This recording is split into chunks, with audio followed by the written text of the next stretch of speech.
Welcome to Forests, Folklore, and Fantasy. My name is Kelly, but I write and publish under my initials as K.M. Rice.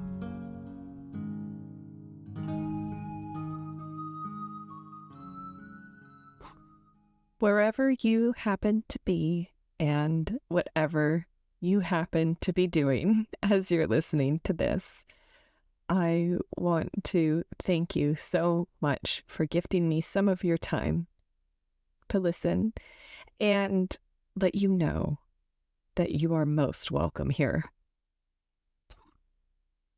In this episode, we're going to talk about something that could be interpreted as a fad or as a phenomena, and that is a lifestyle that has been given the appellation slow living.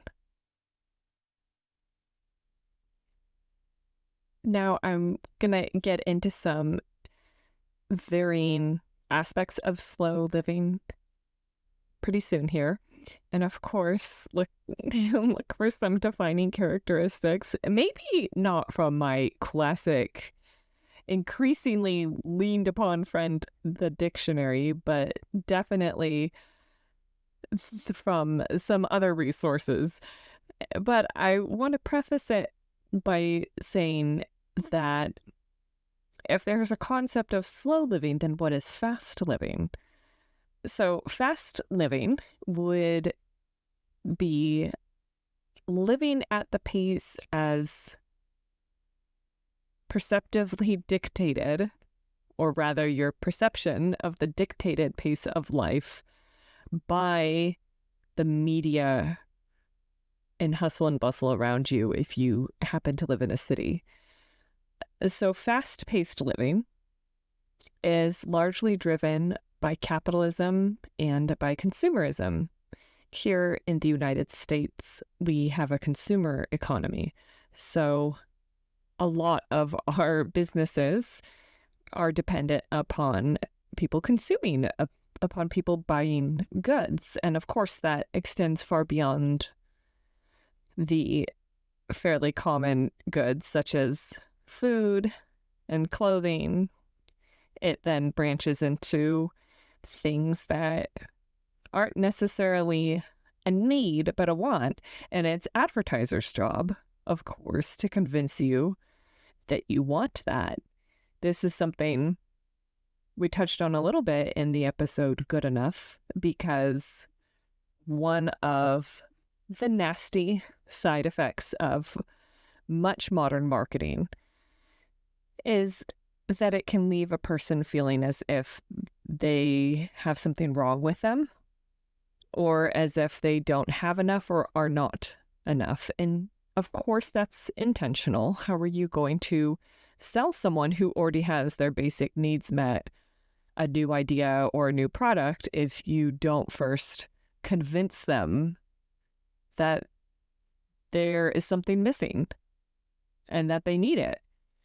So in order to maintain an economy based on consumerism, these messages need to be produced rapidly. And we're all consuming these ads online, on TV, on the radio, on our podcasts. I don't know. Maybe you had to listen to an ad before you even tuned into this today. But they're all trying to make you feel as if you don't have enough, where the reality is that if your basic needs are met, you do have enough. And if you still want to push back and say you don't, you're on stable ground to cultivate enough. So that's what I would like to explore through this concept of slow living. Like a lot of us, I think that I've actually been practicing this idea of slow living for much longer than I even knew of the term. And you may relate to that, especially as older folks. We will relate to some of the aspects of slow living because there is a definite focus on having the ability to unplug. And of course, for us older folks, there was never a plug. We weren't plugged. There wasn't something to unplug. So, I mean, you could have been plugged in other ways, unfortunately, but not necessarily electronically. We didn't have the internet in our pockets. It just wasn't a thing. So when I hear people talking about slow living, a part of me's always like, you mean like my childhood? But even then, yeah, we had TV. I was being bombarded with commercials. I got my Kmart catalog every Christmas with all the new toys. But it was definitely a different world. And the world is very changed from how it was in the 90s. And I am speaking as an early adapter, if I can call myself that. The internet entered our home definitely in the 90s. And because my dad was always into technology, he had a dial-up connection probably fairly early in the game. I believe it was 1996 when I was first introduced to the idea of email. And one of my family friends, who was also the leader of our local, we had a group called Gate. I don't know, they did some tests with me and said that, oh, you're a gifted kid. So then you get into this club where they just give you some extra access to academic tools, more or less. And it was called Gate. And she was our leader for Gate and teaching us about the internet and email. And I was absolutely obsessed with learning about African wildlife and African cultures and wanting to visit Africa. I was hugely into The Lion King, especially back then. And she somehow had a correspondence with a child in South Africa, and offered to get me in touch. So my first real exposure to the internet was getting to have a pen pal in another part of the world. And we did exchange a few emails via our parents, but it very quickly became pen and ink pen pals, sending each other photos. And then, of course, when social media eventually came around, we found each other on social media. So that tells you how old I am and what my exposure to the World Wide Web was like. It happened slowly and gradually as I was coming of age and becoming a teenager. It was becoming more and more of a thing. But it definitely separates me from the younger generations who always had access to the internet, always have had access to cameras on phones, and always have had access, more importantly, to each other via the internet. So the concept of slow living isn't necessarily getting rid of that, not getting rid of that connectivity, but using it in the way that is healthiest, and that is using it as a tool. And this does expand beyond our internet usage, but it's really come to light in recent years as a direct reaction to the digital landscape that we find ourselves in.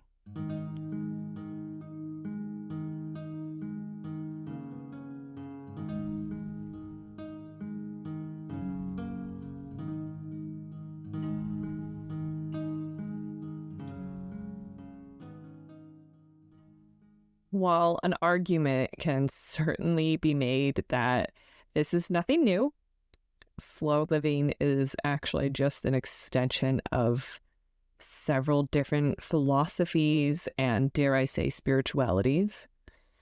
However, if you want to follow its documented origins, I personally was surprised to find that It first really came to the fore in the 80s and in the 90s in the world of foodies as a reaction to fast food. So, as fast food was becoming more popular and again being marketed heavier and being more integrated into the fabric of the American lifestyle, people were feeling nostalgic for and also rightly pointing out the dramatic differences, not only in the quality of the food, but in the ritual, I'll call it, of preparation, in the process of lovingly preparing food based on quality ingredients. So this slow food movement came about. And many of you have probably also heard similar terms in the world of fashion. We call a lot of different trends these days fast fashion. So a trend that will hit and be cute and popular and then fade away. And what happens then is people who rushed to buy the hot new clothing item, wore it, had their thrill, and then fashion changed and the garment was no longer popular or in, and so they discard it. And there's a lot of environmental issues around, I don't know what to call it. I'll call it clothing waste. But they're really focused on the fact that it's getting harder and harder to find clothing made from cotton. Polyester and its cousins are cheaper and easier to manufacture. And if you're on a budget like I am, you end up owning quite a bit of polyester because it's what you can afford. But I've noticed that even if I, raise my price range, it's still very difficult to find cotton products. I'm just gonna have to come out and say it. I have a dress problem. Something I've been aware of for quite a while. I am slowly working on it, but just as when I interviewed Lauren Does Cosplay, and she said that the impetus for her making most of her cosplays and her costumes is seeing a beautiful piece of clothing or armor and having the urge to have it on her body, having the thought, I want that on me. That happens to me when I see certain dresses. I'm fully aware that I am falling for the aesthetic, if you will, of the marketing. So that style of marketing that I'm really a sucker for isn't necessarily you're missing this, though I suppose there is a bit of FOMO, fear of missing out, because I want to be the girl in the dress who has that idyllic life. And someone's review for one of these dresses summarized it the best. She said, "In this dress, I look like I pick amazing strawberries." And that just summarizes it. If you didn't know, I'm very into hobbitcore. Well, yes, I am very into hobbitcore. I meant to say I'm very into cottagecore. I love ditzy floral. I love that aesthetic. And so I fall for these ads for these beautiful dresses. And like I said, I'm working on it. I do have a dress problem. I buy too many dresses and I try to justify it that I'm going to use them in photos. Therefore, they're kind of for my public persona. But really, I just love dresses and I love wearing them. And I love all these different styles of dresses. However, I've noticed increasingly that you can be expected to pay close to $50 these days for a dress made entirely of polyester. That to me is gross. Polyester was supposed to be the bottom tier of clothing for a lot of reasons. Again, it's very problematic for the environment, but also it doesn't breathe. If you're wearing polyester, which I found out the hard way when my partner and I went on a lovely trip around Europe. I bought all these cute dresses because, again, I love dresses and wanted to take fun pictures in Europe in all these different cute dresses. And because of my budget, I could only really afford polyester and ended up in the south of France, which is incredibly humid, swaddled in polyester, feeling like a sausage encased in plastic, just sweating. And that was how I learned one of the several drawbacks of polyester. But I am very much digressing from my point that fast fashion has some very valid environmental criticisms and concerns. It's just quite wasteful and unnecessary. And what's really funny, again, as an older person, I am watching trends come back into style from my teenage years. So late 90s, early 2000s fashion trends are finding their way back into the market. And I still have some of those close. And I don't fit into a lot of them, but there's a handful that I can still fit into. And now they're back in style. So I suppose that is slow fashion and slow living, and the concept behind how you dress if you're going for a slow living lifestyle would probably be just that. Wear what you want to wear based on your own aesthetics. And, forgive me for my little fashion dress tangent that took up more of this episode than should have. But that's the heart of slow living. The heart of slow living is identifying your values and your goals in life, in a month, in a week, in a day, and structuring as much as possible your lifestyle around those things. In a way, it's revolutionary because the messaging we receive is that your lifestyle should be completely structured around your job. And that's what I mean when I say slow living is, in a lot of ways, a reaction to capitalism, because capitalism teaches us that our inherent value and worth is in our finances and is in our productivity and the wealth we can help accumulate for others, if not for us.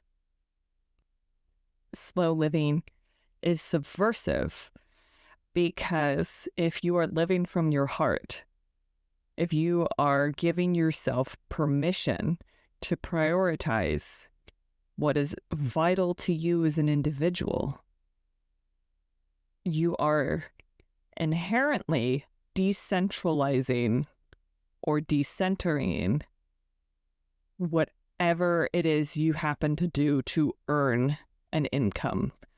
So your job is intentionally severed from your identity.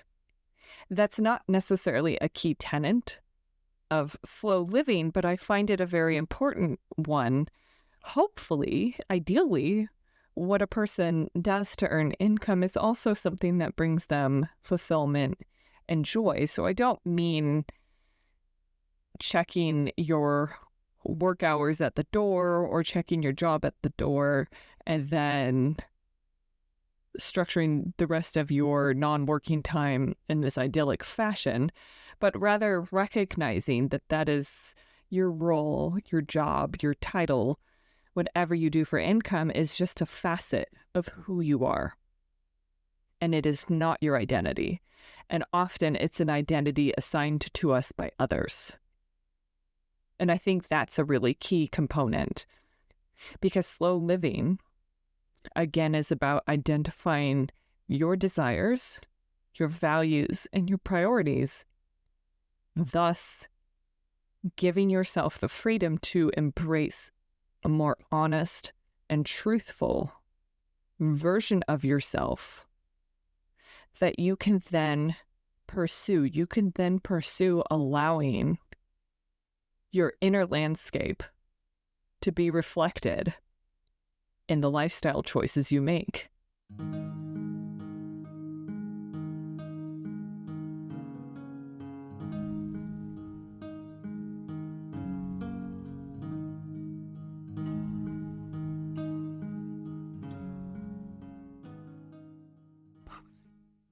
A good example of prioritizing these values would be something near and dear to my heart, about which I am going to record an episode very soon. And that would be gardening. Whether you're attempting to grow some vegetables or fruit or flowers, or if you have house plants, say that is a priority for you. If you give yourself permission for that to be a priority, or maybe the priority, you can structure your time, your free time, around ensuring that you give yourself the freedom to do that activity. And what happens is, over time, as you give yourself more and more permission to engage in, I'll call them hobbies, which is silly because it's sort of, it's very capitalistic, because if you're not earning income from it and it isn't your job, it's a hobby. It's actually just life. It's actually just living life.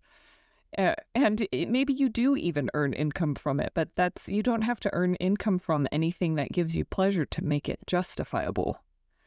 And yet that's the messaging we receive from our society. But if you identify what's important to you, and if you identify ways that you would prefer to spend your time, and you start making some small changes to allow more time for those activities, you find that you feel more peace and a stronger sense of rootedness in your own identity and in your own life. I mean, this is your life. Dear listener, this is your life. It's no one else's. You get to decide what to do with it. I know we all have pressures and responsibilities and requirements and expectations, but at the end of the day, this is your life, just yours. Why not take the time that you have and use it in a way that brings you fulfillment? Another tenet of slow living is the aspect of mindfulness. If you're making a conscious effort to stay focused, to stay in the moment, to relish the moment, then you are practicing mindfulness. There is such a false sense of urgency in our culture on the whole, but in particular with the prevalence of mobile phones. That false sense of urgency contributes to stress, which of course contributes to poor health and can damage relationships. Small changes can actually combat this. Personally, I noticed it just before I went to record this episode. I had just sent a quasi-important email and was sitting down to get something to eat, and in that ounce of time that it was going to take me to take my food and sit down and start eating, I thought, oh, I wonder if she wrote back yet. And I was going to click on my email to see. I don't think it was humanly possible for the recipient to have read it and responded, certainly not thoughtfully. And I recognized that and recognized that I was on autopilot and that I was allowing myself to be completely distracted from what I was doing, which was actually waiting for my food to cook. And that made me think about how often I surrender my time to impulse. Like most people who are accustomed to having a mobile phone, when I have a moment or two to kill, I use that to check in on my social media or to check my email or to read messages. There isn't anything inherently wrong with that, but as you may or may not know, social media feeds were modeled after slot machines. They're intended to more or less hack your brain, your dopamine receptors, and give you little hits of pleasure, of intrigue, trigger your curiosity, increasingly trigger your outrage, and get you engaged. Get you out of your actual environment and into the virtual environment, often so that they can get you to take an action, and that action is usually to hand over some of your money. But if you're self-aware enough to recognize these impulses, you can acknowledge them and then choose whether or not you're going to act on them. So before I sat down to record, I did have that urge, and I spoke to myself in my head, and I said, no, what are you doing right now? You're making lunch. You're making lunch. That's what you're doing right now. You're not checking email. You can check email later. Right now, you're doing this. And I have increasingly drawn those boundaries for myself, within myself. And it does help bring me a greater sense of peace. So that is an example of how I apparently have been practicing one of the tenets of slow living without necessarily giving it that label. And that's why I say slow living isn't about excluding digital technologies or communication technologies. It's rather about using them in their place in time, using them as a tool and using them more mindfully, or on the flip side, being more mindful of our use, dependence on them. People don't really have free time anymore because we use that 5 minutes while we're waiting for the bus or whatever to meet up with a friend to just look at our phones. We're not actually there outside the restaurant interacting or observing the pigeons or watching the taxi pick up that woman who's really well dressed and wondering what she's going to. We're numbing ourselves out and distracting ourselves from the present, when the present is all we have. And that's why in many ways, mobile phone or cell phone use is considered an addiction, because it functions like a drug in a lot of ways in our society.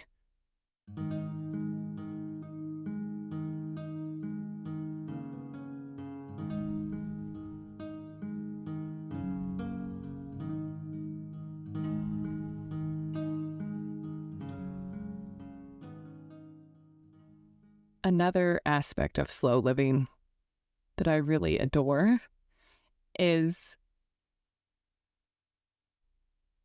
honoring creativity.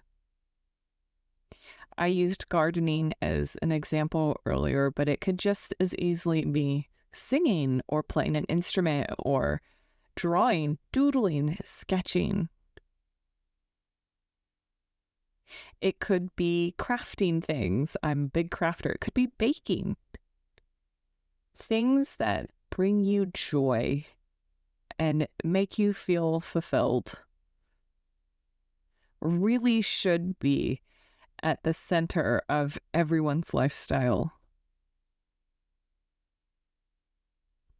Family and relationships, of course, are usually the nucleus. Even just giving yourself permission to be in the room with other people and put your phone down and tell yourself, no, right now I'm having a conversation with them, or right now we're just spending time with each other, even if we're not talking. That's what it is to be human. And I realize I am focusing a lot on mobile phone use, but the reason for that is because I do see this becoming a more talked about philosophy in direct reaction to the proliferation of the internet and connectivity and social media into every little nitty-gritty detail of our daily lives. That isn't inherently bad. I am very dependent on social media to in my mind, to remain relevant.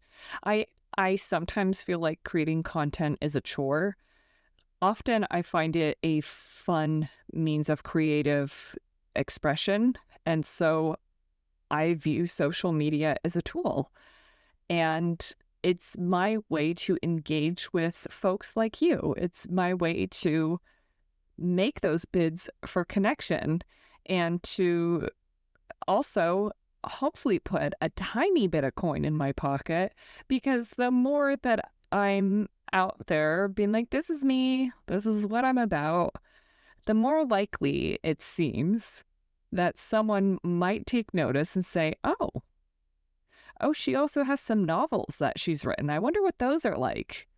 And then there might be someone who, at another stage, actually purchases a novel, or perhaps signs up for one of my courses, or maybe really wants to hire me to help them edit their fiction, because I also do story editing.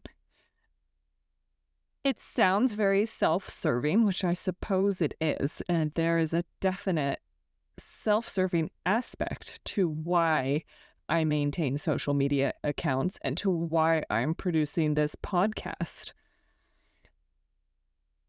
But another element truly is just connecting with people and self-expression and seeing what other people are up to and what other people are creating. So that's why I feel like it's helpful to look at social media and the internet and our mobile phones as tools rather than entertainment. I think that once we firmly get down the entertainment path, we start to find ourselves in a very sticky quagmire. So if I want to stay hip, apparently this is called slow media. And apparently it's consuming and exposing yourself in such a mindful fashion is apparently called slow media. But I think at this point you have a picture of the concept of slow living. It's setting some intentions for yourself, be that daily or weekly, or even, I'm so scattered that for me, it's more of those moment by moment times when I'm checking in with myself and reining myself in. I'm trying to get better at forming habits and asking myself questions and setting intentions on a more regular basis, or following some sort of pattern. But it's very difficult for me to follow patterns in general, at least superimposed patterns. And I am slowly finding my way by performing inner conversations like the one I just shared about, no, what are we doing right now? Recognizing and resisting that urge to just randomly open Instagram. That's the one I'm the most active on, and then therefore it's my, that's my poison, is I'm always opening Instagram and just asking myself, why? What are you doing? What are you here for? What are you here to accomplish? It's a good barometer, having that urge to, I'm just going to click on this, to then be like, what are you avoiding right now? What are you escaping from? So I do encourage you to try to start by asking yourself some of those questions. And then, yes, if giving it a name like slow living, ascribing to it as a philosophy, if these types of labels help give you permission to pursue this lifestyle, if saying that you are learning how to live more slowly and mindfully gives yourself the permission you need to start gardening, or to do that piece of artwork, or to sing that song, then by all means, do it. You won't regret it. We tend to regret the things that we don't do more than the things that we do. And to loop this back into the conversations I've had with several people thus far in terms of their definition of fantasy, we return to that common element, that common idea that by removing ourselves from our identities just one little step, for example, by saying, I am practicing slow living now. I am adopting slow living. It's often what we need to give ourselves permission to more fully experience our own identities. How strange, and yet how beautiful. So take this as your sign. My dear listener, take this as your moment. I am giving you permission to live from your heart. I'm giving you permission to nourish your soul soil. I am giving you any permission or excuse that you need to encourage you to truly find your values and to live by them. Because again, it is your life. It is no one else's. And none of us know how much time we have here. Find fulfillment and joy and give yourself permission to explore. And remember that exploring includes making mistakes. There is nothing wasted. If you find out something isn't for you, or this thing that you always thought you wanted to do and then you tried it and it wasn't so great, who cares? Try something else. Just keep going. And maybe your aspect to slow living, maybe your aspect to finding that fulfillment isn't necessarily taking up a craft that you can do sedentarily. Maybe it's going out there into the world. Maybe it's traveling, but doing so with an open heart and mind, and more importantly, doing so with awareness and mindfulness so that you are relishing the experience. When I opened this episode, I was saying that an argument could be made that the concept of slow living is just an extension of so many different philosophies and religions and spiritualities. I am of that argument. I ascribe to that argument. I don't know if this is an actual thing up for discussion. I doubt it. This is more just me talking to myself, but I see a very clear pattern. And one of the more modern, recent examples of this type of approach to life would definitely be the romantic movement in both literature and in art. Because the Romantics and also the American Transcendentalists believed in relishing the moment, relishing what is. Yes, daydreaming of what could be, but taking in life with all of its pleasures and sorrows, accepting and enjoying the entire breadth of the human experience. That, to me, moves in tandem with the concept of slow living.